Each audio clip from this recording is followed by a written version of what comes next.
ക്ലാസ്സിലെ മക്കളന്മാരെ the way to success എന്ന ചാനലിലേക്ക് ഏവർക്കും സ്വാഗതം. ശബ്ദത്തിൻ്റെ ആ ചാപ്റ്ററിലെ 3 വീഡിയോ ഞാൻ ഇട്ടിരുന്നു. ഇത് 4-മത്തതാണ്. 1 മുതൽ 4 വരെയുള്ള എല്ലാ വീഡിയോകളും കാണുമ്പോൾ ആ ചാപ്റ്ററിൻ്റെ എല്ലാ കാര്യങ്ങളും നിങ്ങൾക്ക് മനസ്സിലാക്കാൻ പറ്റുന്നതാണ്. ക്ലാസ്സിലിരുന്ന് ഫിസിക്സ് കേൾക്കുന്നത് പോലെയാണ് ഇവിടെ ലെക്ചറിങ് ക്ലാസ്സുകൾ. ആദ്യമായിട്ട് കാണുന്നവർ സബ്സ്ക്രൈബ് ചെയ്യണം, ഷെയർ ചെയ്യണം, ലൈക്ക് ചെയ്യണം. അതെല്ലാം നിങ്ങൾക്കറിയാവുന്ന കാര്യങ്ങളാണ്. എന്നിരുന്നാലും പറഞ്ഞിരിക്കുക. ഇനി ബോർഡിൽ കുറേ കാര്യങ്ങൾ എഴുതിയിട്ടിട്ടുണ്ട്. അതൊക്കെ നമുക്കൊന്ന് അനലൈസ് ചെയ്ത് നോക്കാം, എന്താണ് ഈ എഴുതിയിട്ടിരിക്കുന്നതെന്നൊക്കെ.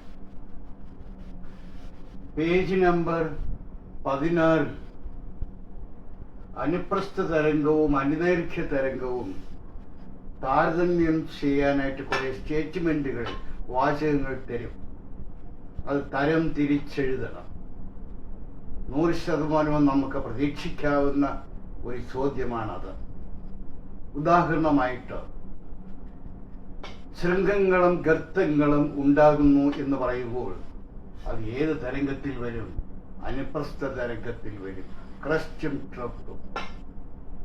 കംപ്രഷൻസ് ആൻഡ് റെയറിഫാക്ഷൻസ്, ഉച്ചമർദ്ദ മണ്ഡലങ്ങളും നീചമർദ്ദ മണ്ഡലങ്ങളും എന്ന് പറയുമ്പോൾ അത് അനുദൈർഘ്യ തരംഗത്തിൽ വരികയാണ്. അതിന് കുറേ സ്റ്റേറ്റ്മെന്റുകൾ അവിടെ കൊടുത്തിട്ടുണ്ട്. അതിന് വളരെ പ്രാധാന്യമുള്ളതാണ്. പരീക്ഷയ്ക്ക് നമുക്ക് പഠിക്കണം. അത് 100% പ്രതീക്ഷിക്കേണ്ട ഒരു ചോദ്യമാണ്. പേജ് നമ്പർ 16 കിടപ്പുണ്ട്. ഇനി ഈ പ്രതിധ്വനി എന്ന് പറയുന്നത് എന്താണ്? ഞാനൊരു ശബ്ദം പുറപ്പെടുവിച്ചു. 10 സെക്കൻഡിന് ശേഷം ആ ശബ്ദം ഒന്നും കൂടെ കേൾക്കുവാൻ ഇടയായാൽ രണ്ടാമത്തേത് ആദ്യത്തെ ശബ്ദത്തിന്റെ പ്രതിധ്വനി എന്ന് നമുക്ക് പറയാം. The same sound heard again after a short period, 1/10th of a second. ഈ 10 എന്ന് പറയുന്നത് ശ്രവണസ്ഥിരത എന്നുള്ള ഒരു ഭാഗവുമായിട്ട് ബന്ധപ്പെട്ടതാണ്. താണ്ടെ ശബ്ദത്തിന്റെ പ്രതിഫലനം അല്ലെങ്കിൽ പ്രതിപതനം മൂലമാണ് ഈ എക്കോ ഉണ്ടാകുന്നത് എന്നറിഞ്ഞിരിക്കണം. ശബ്ദത്തിന്റെ പ്രതിപതനം റിഫ്ലക്ഷൻ ഓഫ് സൗണ്ടാണ്.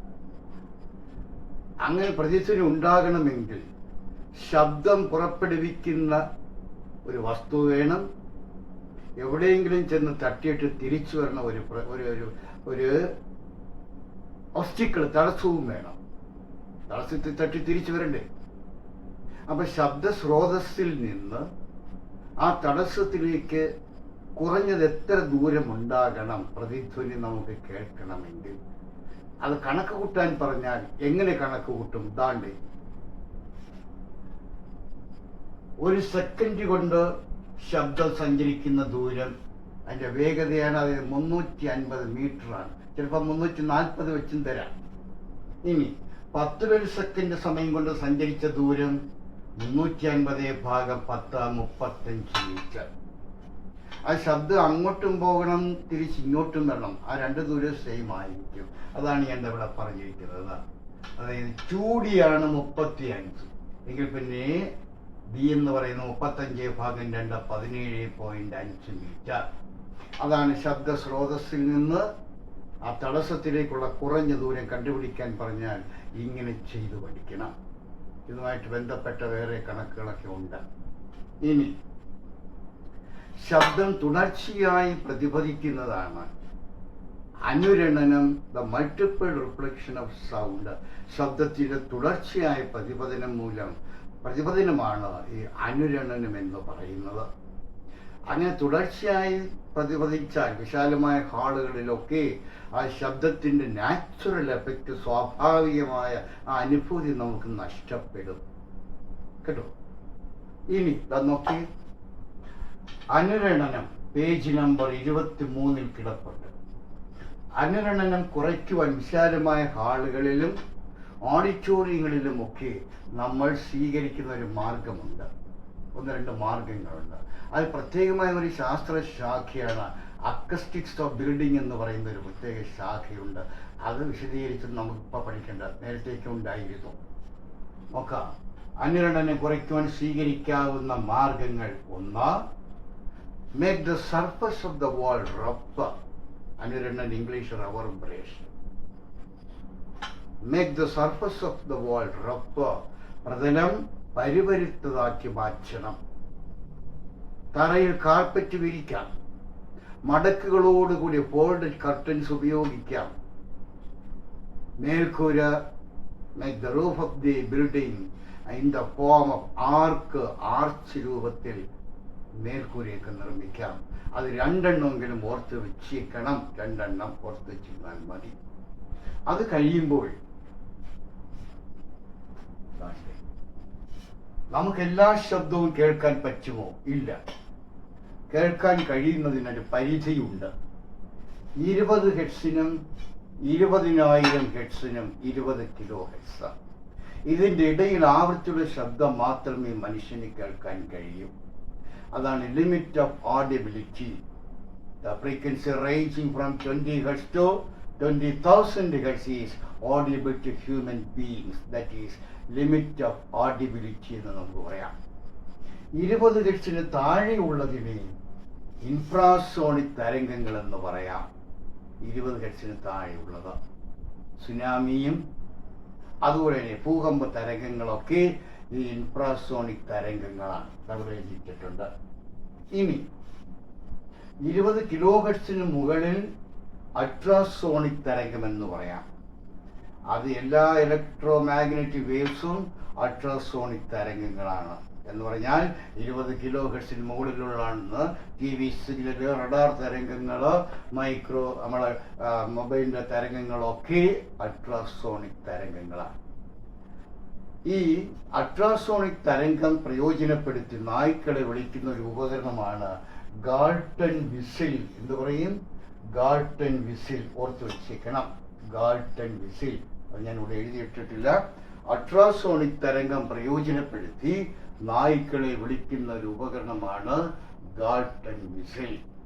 ഇനി ഭൂകമ്പ പേജ് നമ്പർ 24 കിടപ്പുണ്ട്. അൾട്രാസോണിക് തരംഗങ്ങളുടെ പ്രായോഗിക ഉപയോഗങ്ങൾ. ആന്തരിക അവയവങ്ങളുടെ ചിത്രങ്ങൾ എടുക്കാൻ നമുക്ക് ഇത് സഹായകമാണ്.